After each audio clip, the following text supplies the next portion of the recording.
શ્રીમદ ભાગવત સ્કંદ પહેલો પાનો નંબર 60। શ્રી ગણેશાય નમઃ। શ્રી સરસ્વતી નમઃ। શ્રી ગુરુભ્યો નમઃ। શ્રી મહાપ્રભુજીને નમઃ। મારા ગુરુદેવ શ્રી વ્રજલાલ જીવનને નમઃ। શ્રી રામચંદ્ર ડોંગરે મહારાજને નમઃ। ઓમ ભગવતે વાસુદેવાય। શ્રી કૃષ્ણ શરણમ મમ। મહાભારતમાં શ્રી કૃષ્ણ ચરિત્ર છે, તેમાં ધર્મ સદાચારને મહત્ત્વ અપાયું છે। ત્યાં પ્રેમ ગૌણ છે। નારદજી વ્યાસજીને કહે છે, એવી કથા કરો કે તમને પણ શાંતિ મળે અને સર્વ જીવોને શાંતિ મળે। વ્યાસજીએ પણ જ્યાં સુધી ભાગવત શાસ્ત્રની રચના ન કરી ત્યાં સુધી તેમને શાંતિ મળી નહીં। કળિયુગમાં કૃષ્ણ કથા અને કૃષ્ણ કીર્તન વિના બીજો કોઈ તરવાનો ઉપાય નથી। કળિયુગમાં મનુષ્યનો ઉદ્ધાર અન્ય સાધનોથી થઈ શકશે નહીં। ફક્ત કૃષ્ણ કીર્તન, કૃષ્ણ સ્મરણથી કળિયુગમાં મનુષ્યનો ઉદ્ધાર થશે।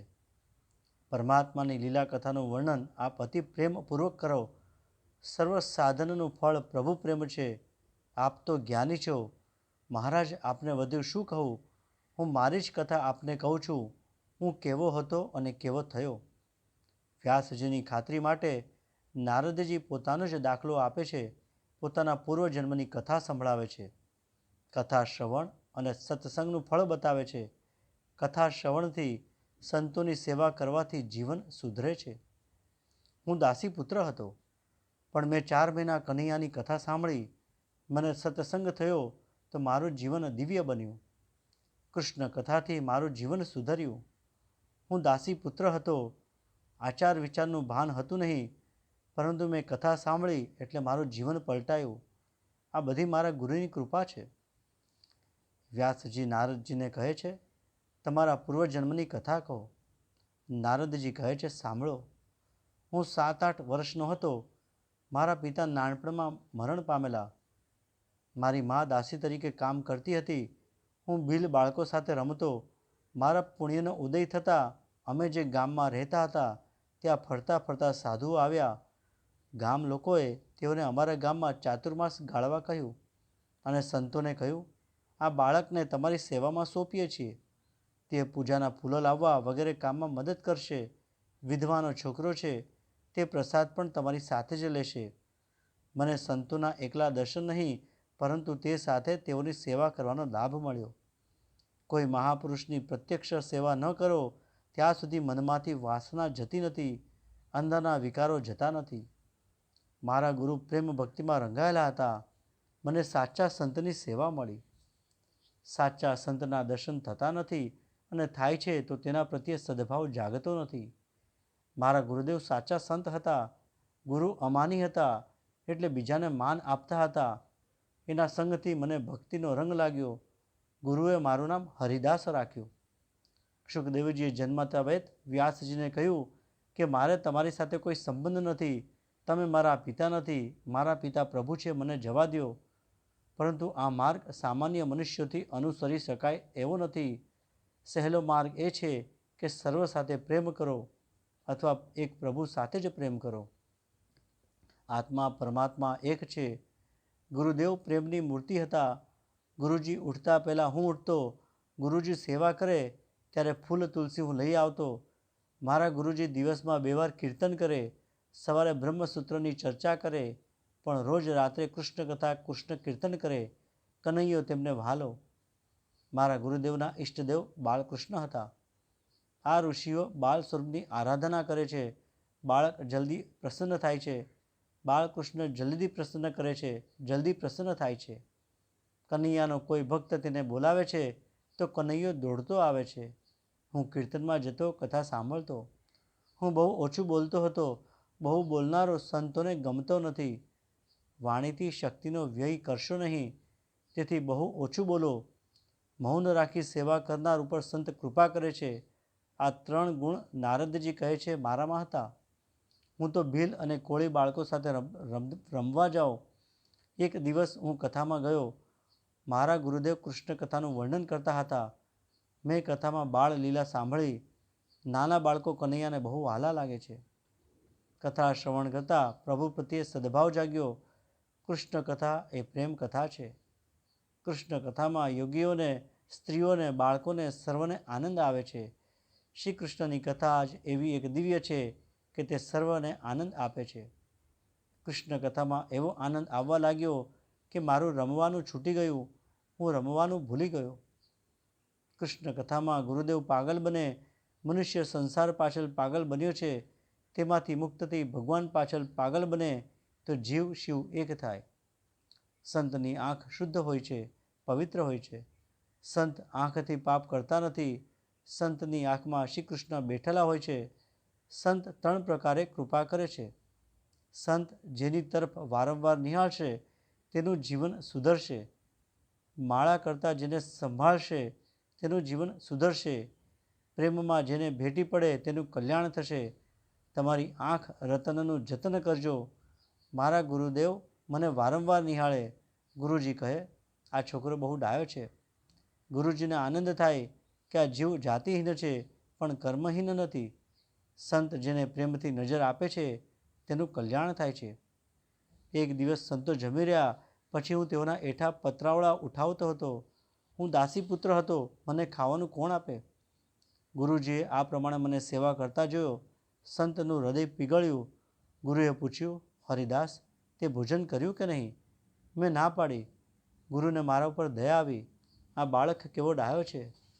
ગુરુદેવે મને આજ્ઞા કરી, પતરાવળામાં જે મેં રાખ્યું છે તે મેં તારા માટે રાખ્યું છે. એ મહાપ્રસાદ છે, તું ખાજે. મેં પ્રસાદ લીધો. શાસ્ત્રની મર્યાદા છે કે ગુરુજીની આજ્ઞા વિના તેમનું ઉચ્છિષ્ટ ખાવું નહીં. સંત કલ્યાણની ભાવનાથી પ્રસાદ આપે તો કલ્યાણ થાય છે. સંતનું હૃદય પીગળતા બોલીને આપે ત્યારે પ્રસન્ન થયા એમ સમજવું. મેં પ્રસાદ ગ્રહણ કર્યો. મારા સર્વ પાપ નાશ પામ્યા. મને ભક્તિનો રંગ લાગ્યો. મને કૃષ્ણ પ્રેમનો રંગ લાગ્યો. તે દિવસે હું કીર્તનમાં ગયો. તે વખતે મને નવો જ અનુભવ થયો. કીર્તનમાં અનેરો આનંદ આવ્યો. હું આનંદમાં થઈ નાચવા લાગ્યો. અતિ આનંદમાં દેહાધ્યાસ છૂટે છે. કીર્તન ભક્તિ કૃષ્ણને અતિશય પ્રિય છે. ભક્તિનો રંગ તે જ દિવસથી લાગ્યો. મને બાળકૃષ્ણનો અનુભવ થયો. સંપત્તિ આપીને સુખી કરે એ સંત નહીં, પણ તમારા મનને સુધારે, સ્વભાવને સુધારે, તમારી ભક્તિને વધારે અને સુખી કરે તે સંત છે. સુખદેવજી કહે છે, નારદજી વ્યાસજીને આત્મચરિત્ર સંભળાવે છે.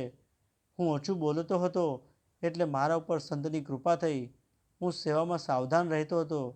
સર્વમાં સદભાવ રાખે છે, પણ ગુરુદેવે મારા ઉપર ખાસ કૃપા કરી. મને વાસુદેવ ગાયત્રી મંત્ર આપ્યો. પહેલા સ્કંધના 5મા અધ્યાયનો 37મો શ્લોક એ વાસુદેવ ગાયત્રીનો મંત્ર છે. આ વાસુદેવ ગાયત્રીનો હંમેશા જપ કરવો. નમો ભગવતે તુભ્ય વાસુદેવાય ધીમહિ પ્રદ્યુત્યાયા નિરુદ્ધયા નમઃ સંકર્ષણાય ચ. મન, બુદ્ધિ, ચિત્ત, અહંકારની શુદ્ધિ આ વાસુદેવ, પ્રદ્યુમ્ન, અનિરુદ્ધ, સંકર્ષણ કરે છે. 4 મહિના આ પ્રમાણે મેં ગુરુદેવની સેવા કરી. ગુરુજીને ગામ છોડીને જવાનો દિવસ આવ્યો. ગુરુજી હવે જવાના તે જાણી મને દુઃખ થયું. મેં ગુરુજીને કહ્યું, ગુરુજી, આપ મને સાથે લઈ જાઓ. મારો ત્યાગ ન કરો. હું આપને શરણે આવ્યો છું. હું તમારે ઓટલે પડ્યો રહીશ. હું તમારા હલકામાં હલકું કામ કરીશ. મને સેવામાં સાથે લઈ જાઓ. મારી ઉપેક્ષા ન કરો. ગુરુદેવે વિધાતાના લેખ વાંચી મને કહ્યું કે તું તારી માતાનો ઋણાનુબંધી પુત્ર છે. આ જન્મમાં તારે તેનું ઋણ ચૂકવવાનું છે. માટે માનો ત્યાગ કરીશ નહીં. તું તારી માને છોડીને આવીશ તો તારે ફરીથી જન્મ લેવો પડશે. તારી માનો નિસાસો અમને ભજનમાં વિક્ષેપ કરશે. તું ઘરમાં રહેજે. ઘરમાં રહી પ્રભુનું ભજન થઈ શકે છે. નારદજી કહે છે, આપે કથામાં એવું કહ્યું હતું ને કે પ્રભુ ભજનમાં જે વિઘ્ન કરે તેને છોડવો.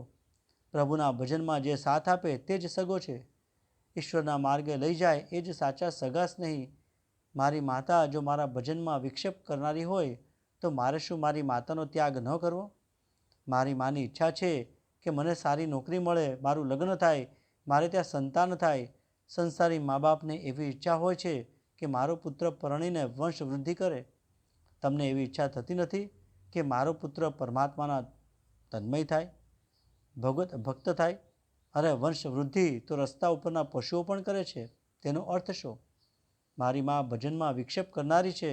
આપે એક દિવસ કથામાં કહ્યું હતું ને કે સગા સ્નેહી પણ જો કથામાં વિક્ષેપ કરનારા બને તો તેવા સગા સ્નેહીનો ત્યાગ કરવો. મીરાબાઈને લોકોએ બહુ ત્રાસ આપ્યો ત્યારે ગભરાયા. મીરાબાઈએ તુલસીદાસજીને પત્ર લખ્યો, હું 3 વર્ષની હતી ત્યારથી ગિરધર ગોપાળ સાથે પરણી છું. આ સગા સંબંધીઓ મને બહુ ત્રાસ આપે છે. મારે હવે શું કરવું? તુલસીદાસજીએ ચિત્રકૂટથી પત્ર લખ્યો છે, કસોટી સોનાની થાય છે, પિત્તળની નહીં. તારી આ કસોટી થાય છે. ઝાકે પ્રિય ન રામ વૈદેહી, તજ્યે તાહી કોટી બૈરી સમ, જદ્યપી પરમ સ્નેહી.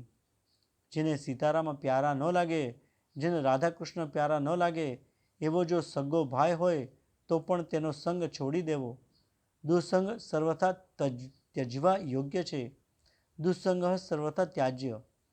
મીરાબાઈએ આ પત્ર વાંચ્યા પછી મેવાડનો ત્યાગ કર્યો અને વૃંદાવન આવ્યા છે.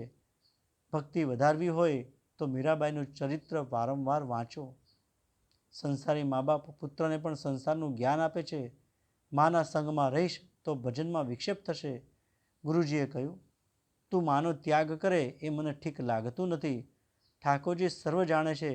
તારા ભજનમાં તારી મા વિઘ્ન કરશે તો ઠાકોરજી કંઈક લીલા કરશે. ભક્તિમાં વિઘ્ન કરનારનો ભગવાન વિનાશ કરે છે. કદાચ તારી માને ઉઠાવી લેશે અથવા તારી માની બુદ્ધિ ભગવાન સુધારશે. ઘરમાં રહેજે અને આ મહામંત્રનો જપ કરજે. માનો અનાદર કરીશ નહીં. જપ કરવાથી પ્રારબ્ધ ફરે છે. જપની ધારા તૂટે નહીં તે ખ્યાલ રાખજે. મેં ગુરુજીને કહ્યું, આપ જપ કરવાનું કહો છો પણ હું તો અભણ દાસીપુત્ર છું. જપ કેમ કરીશ? જપની ગણતરી શી રીતે કરીશ? ગુરુજીએ કહ્યું, જપ કરવાનું કામ તારું છે. જપ ગણવાનું કામ શ્રી કૃષ્ણ કરશે. જપ તું કરજે અને ગણશે કનૈયો.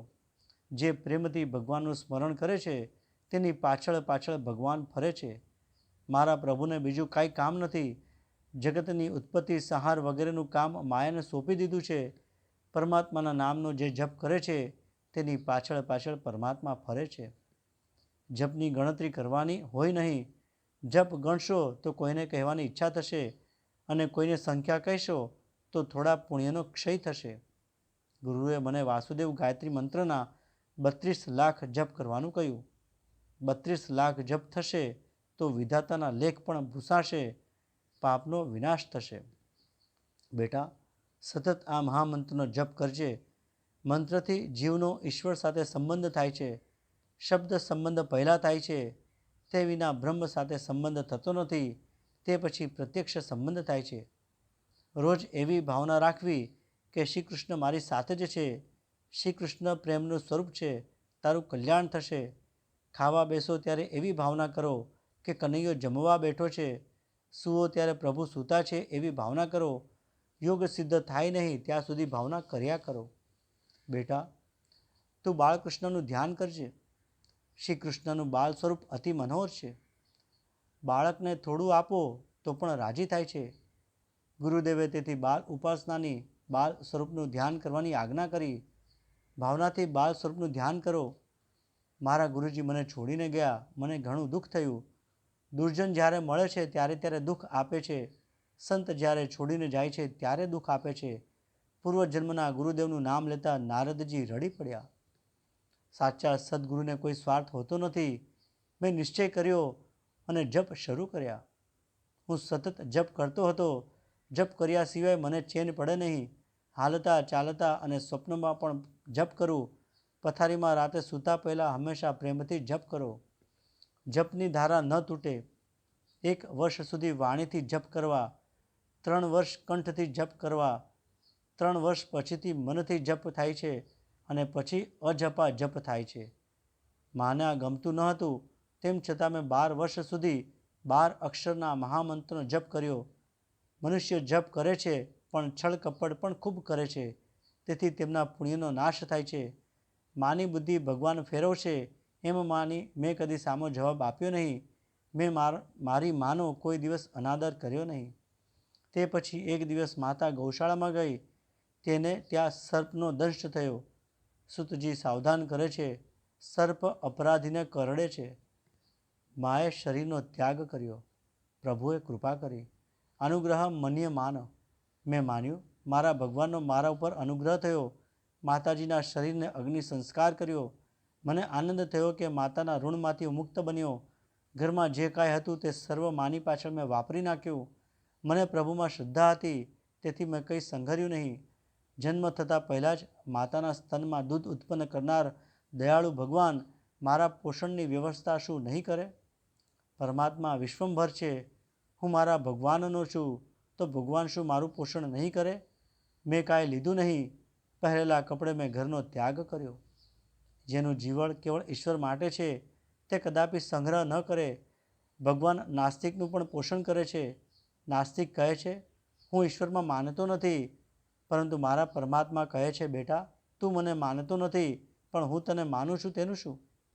જીવ ભલે અજ્ઞાનમાં ગમે તેમ બોલે, પણ ઠાકોરજી કહે છે, તું મારો અંશ છે. એ તો ઠાકોરજીની કૃપા છે, એટલે લીલા લહેર છે. ઠાકોરજીની કૃપા ન હોય તો લાખની રાખ થતાં વાર લાગશે નહીં. આ સંસાર ઠાકોરજીના આંગળીના ટેરવા ઉપર છે. ઠાકોરજીના આધારે છે એટલે સુખી છે. ફટકા પડે છે. શનિ મહારાજની પનોતી બેસે એટલે ઘણા ભગવાનને માનવા લાગે છે. હનુમાનજીને તેલ સિંદૂર ચડાવવા માંડે છે, પરંતુ ફટકો પડતા પહેલાં સાવધ થાય તો ડાયો. જે ઈશ્વરનો કાયદો પાળતો નથી, ધર્મને જે માનતો નથી, તેવા નાસ્તિકનું પોષણ પણ પરમાત્મા કરે છે, તો મારું પોષણ કનૈયો શું નહીં કરે? મેં ભીખ માગી નથી, પરંતુ મારા પ્રભુની કૃપાથી હું કોઈ દિવસ ભૂખ્યો રહ્યો નથી. મેં કોઈ વસ્તુનો સંગ્રહ કર્યો નથી, પણ મારા ભગવાને કોઈ દિવસ ભૂખ્યો રાખ્યો નથી. ભગવત સ્મરણ કરતો હું ફરતો હતો. 12 વર્ષ સુધી મેં અનેક તીર્થોમાં ભ્રમણ કર્યું. તે પછી ફરતો ફરતો ગંગા નદીના કિનારે આવ્યો. ગંગા સ્નાન કર્યું. તે પછી એક પીપળાના ઝાડ નીચે બેસીને હું જપ કરતો હતો. જપ ધ્યાન સાથે કરતો હતો. ગુરુદેવે આજ્ઞા કરી હતી કે ખૂબ જપ કરજે. મેં જપ ન છોડ્યા. પ્રભુ દર્શન આપે તો પણ જપ છોડશો નહીં. ગંગા કિનારે 12 વર્ષ રહ્યો. 24 વર્ષથી ભાવના કરતો હતો કે કનૈયો મારી સાથે છે. મારા પૂર્વજન્મના પાપ ઘણા હશે, તેથી પ્રભુના દર્શન થતા નથી. છતાં શ્રદ્ધા હતી કે એક દિવસ તે મને દર્શન આપશે. ભાવનામાં ભાવથી મને શ્રી કૃષ્ણ દેખાય, પણ પ્રત્યક્ષ બાળકૃષ્ણના દર્શન થતા નથી. મારા કૃષ્ણના મારે પ્રત્યક્ષ દર્શન કરવા છે. મને થયું કે શ્રી કૃષ્ણ ક્યારે મને અપનાવશે, ક્યારે મને મળશે. મને શ્રી કૃષ્ણ દર્શનની તીવ્ર લાલસા જાગી. કૃષ્ણ દર્શનની મને તીવ્ર આતુરતા થઈ. મારા શ્રી કૃષ્ણની ઝાંખી થાય તો કેવું સારું. મારા લાલાએ કૃપા કરી. એક દિવસ ધ્યાનમાં મને સુંદર લીલો પ્રકાશ દેખાયો. પ્રકાશને નિહાળી હું જપ કરતો હતો. ત્યાં પ્રકાશમાંથી બાળકૃષ્ણ સ્વરૂપ પ્રગટ થયું. મને બાળકૃષ્ણ લાલના મનોહર સ્વરૂપની ઝાંખી થઈ. મારા કૃષ્ણે કસ્તુરીનું તિલક કર્યું હતું. વક્ષ સ્થળમાં કસ્તુભ માળા ધારણ કરેલી હતી. નાકમાં મોતી હતું. આંખો પ્રેમથી ભરેલી હતી. મને જે આનંદ થયો તેનું વર્ણન કરવાની શક્તિ સરસ્વતીમાં પણ નથી. મને થયું હું દોડતો જાઉં અને કૃષ્ણના ચરણમાં વંદન કરું. હું જ્યાં વંદન કરવા ગયો ત્યાં શ્રી કૃષ્ણ અંતર ધ્યાન થયા. મને થયું કે મારા શ્રી કૃષ્ણ મને કેમ છોડીને ચાલી ગયા. ત્યાં તો આકાશવાણીએ મને આજ્ઞા કરી, તારા મનમાં સૂક્ષ્મ વાસના રહેલી છે. જેના મનમાં સૂક્ષ્મ વાસના રહેલી છે તેવા યોગીને હું દર્શન આપતો નથી. આ જન્મમાં હવે તને મારા દર્શન થશે નહીં. આમ તો તારી ભક્તિથી હું પ્રસન્ન થયેલો છું. તારા પ્રેમને ભક્તિને પુષ્ટ કરવા તને દર્શન આપ્યા છે, પણ તારે હજુ એક જન્મ વધારે લેવો પડશે. હજુ તારા પાપ બહુ બાકી છે. બીજા જન્મમાં તને મારા દર્શન થશે. દ્રષ્ટિ અને મનને સુધારી સતત વિચાર કે હું તારી સાથે છું. જીવનના છેલ્લા શ્વાસ સુધી જપ કરવાનો. ભજન વિનાનું ભોજન એ પાપ છે. સત્કર્મની સમાપ્તિ હોય નહીં. જે દિવસે જીવનની સમાપ્તિ, તે દિવસે સત્કર્મની સમાપ્તિ. પછી હું ગંગા કિનારે રહ્યો. મળતા પહેલાં મને અનુભવ થવા લાગ્યો, આ શરીરથી હું જુદો છું. જડ ચેતનની ગ્રંથિ છૂટી ગઈ. જડ અને ચેતનની, શરીર અને આત્માની જે ગાંઠ પડી છે તે ગાંઠ ભક્તિ વગર છૂટતી નથી. શરીરથી આત્મા જુદો છે એ સર્વ જાણે છે, પણ અનુભવે છે કોણ? જ્ઞાનનો અનુભવ શક્તિથી થાય છે. તુકારામ મહારાજે કહ્યું છે કે મેં મારી આંખે મારું મરણ જોયું. મારા આત્મ સ્વરૂપને મેં નિહાળ્યું. મન ઈશ્વરમાં હોય અને ઈશ્વર સ્મરણ કરતાં શરીર છૂટી જાય તો મુક્તિ મળે છે. મનને ઈશ્વરનું સ્મરણ સતત કરાવવા જપ વગર અન્ય કોઈ સાધન નથી. જીભથી જપ કરો ત્યારે મનથી સ્મરણ કરવું જોઈએ. આખું જીવન જેની પાછળ ગયું હશે તે જ અંતકાળે યાદ આવશે. અંતકાળ સુધી મારો જપ ચાલુ હતો. જપની પૂર્ણાહુતિ ન હોય, ભજનની સમાપ્તિ ન હોય, શરીરની સમાપ્તિ સાથે જ ભજનની સમાપ્તિ. જીવનના અંત સુધી ભજન કરવાનું. અંતકાળમાં રાધાકૃષ્ણનું ચિંતન કરતાં મેં શરીરનો ત્યાગ કર્યો. મારું મૃત્યુ મેં પ્રત્યક્ષ જોયું. મને મૃત્યુનું કષ્ટ થયું નહીં. તે પછી હું બ્રહ્માજીને ત્યાં જન્મ્યો. પૂર્વજન્મના કર્મનું ફળ આ જન્મમાં મને મળ્યું. મારું નામ નારદ રાખવામાં આવ્યું. પૂર્વજન્મમાં કરેલા ભજનથી મારું મન સ્થિર થયું છે. મારું મન સંસાર તરફ જતું નથી. હવે મારું મન ચંચલ થતું નથી. હવે હું સતત પરમાત્માના દર્શન કરું છું. એક દિવસ હું ગોલોકધામમાં ગયો, જ્યાં સતત રાસલીલા થાય છે. ત્યાં રાધાકૃષ્ણના મને દર્શન થયા. હું કીર્તનમાં તન્મય થયો. શ્રી કૃષ્ણ કીર્તનમાં મને અતિ આનંદ થયો. પ્રસન્ન થઈ રાધાજીએ મારા માટે પ્રભુને ભલામણ કરી કે નારદને પ્રસાદ આપો. શ્રી કૃષ્ણે મને પ્રસાદ આપ્યો. વ્યાસજીએ પૂછ્યું, ભગવાને પ્રસાદમાં તમને શું આપ્યું? નારદજીએ કહ્યું, મને પ્રસાદીમાં પ્રભુએ આ તંબુરો આપ્યો. પ્રભુએ મને કહ્યું, કૃષ્ણ કીર્તન કરતો કરતો જગતમાં ભ્રમણ કરજે અને મારાથી વિખૂટા પડેલા અધિકાર જીવને મારી પાસે લાવજે. સંસાર પ્રવાહમાં તણાતા જીવોને મારી તરફ લઈ આવજે. ભગવાનની કીર્તન ભક્તિ અતિ પ્રિય છે. આ વીણા લઈ હું જગતમાં ભ્રમણ કરું છું. નાદ સાથે કીર્તન કરું છું. અધિકારી જીવોને કોઈ લાયક ચેલો મળે તેને પ્રભુના ધામમાં લઈ જાઉં છું. સમુદ્રમાં એક ડૂબકીએ કાંઈ રત્ન મળતા નથી, પણ વારંવાર ડૂબકી મારતા રહે તો કોઈ વખત રત્ન મળી આવે. મને કોઈ વખત લાયક જીવ મળી જાય છે. મને રસ્તામાં ધ્રુવ મળ્યા, મને પ્રહલાદ મળ્યો, તેઓને પ્રભુ પાસે લઈ ગયો. આવા ભક્તો મને મળે તો પ્રભુ પાસે તેઓને લઈ જાઉં છું. અહીં આ કથાને વિરામ આપું છું. કૃષ્ણાર્પણ.